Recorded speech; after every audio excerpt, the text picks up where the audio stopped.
സ്വന്തം വിദ്യാഭ്യാസ വിവരങ്ങൾ മറച്ചു വെക്കാൻ ഇത്ര വ്യഗ്രതപ്പെടുന്ന ഒരു ഭരണാധികാരി ലോകത്ത് വേറെ ഉണ്ടാവില്ല. അക്കാര്യത്തിൽ നമ്മുടെ ഒരു എക്സെപ്ഷണൽ കേസാണ്.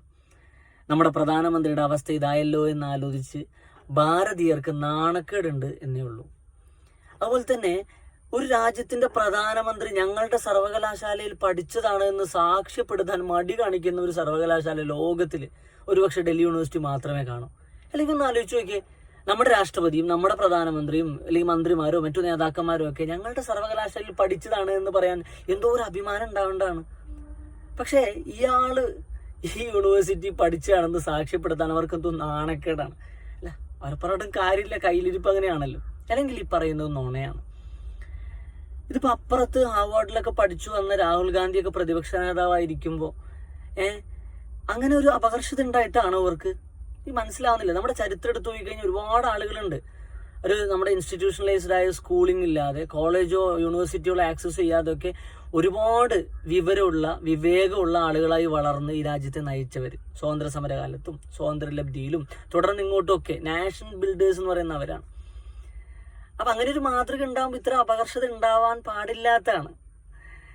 ഇരിക്കട്ടെ, പിന്നെ ആയ കാലത്ത് ആ കളസ് വിട്ട് ശാഖയിൽ കുറുവടി ചുറ്റാൻ പോയതുകൊണ്ടാണ് എന്ന് പറയുന്നതിലൊരു പ്രശ്നം ഉണ്ടല്ലോ, അതുകൊണ്ടായിരിക്കണം.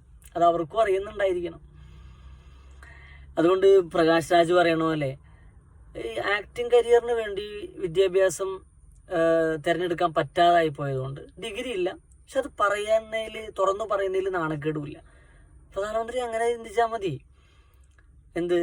ഈ രാജ്യത്തിന് സേവിക്കാൻ വേണ്ടിയിട്ട് ആ സേവനം എന്താണെന്നൊക്കെ നാട്ടുകാർക്ക് അറിയാം. എന്തോ ആയിക്കോട്ടെ, പഠിക്കാൻ പറ്റിയില്ല, പക്ഷെ ജനങ്ങൾ തെരഞ്ഞെടുത്താണ്.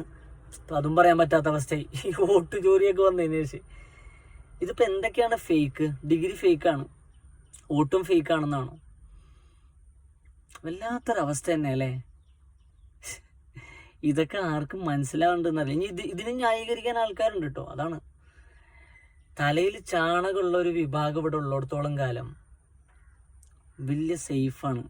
അത് ഏകാധിപതികളുടെ ഒക്കെ ഒരു വലിയ ധൈര്യം എന്ന് പറയുന്നത് ഇതുപോലെയുള്ള കുറേ മിത്രങ്ങളുണ്ട് എന്നുള്ളത്. അത് ഹിറ്റ്ലർക്കും മുസോളിനിക്കും ഒക്കെ അങ്ങനെ തന്നെയായിരുന്നു. പക്ഷെ ഒരു സമയം വരും, ആളുകൾക്ക് ഇതൊക്കെ തിരിഞ്ഞു വരുന്ന ഒരു സമയം വരും എന്നുള്ളതാണ്. എന്നാലും ആ ഡിഗ്രി സർട്ടിഫിക്കറ്റിൻ്റെ കാര്യം ആലോചിക്കുമ്പോഴാണ്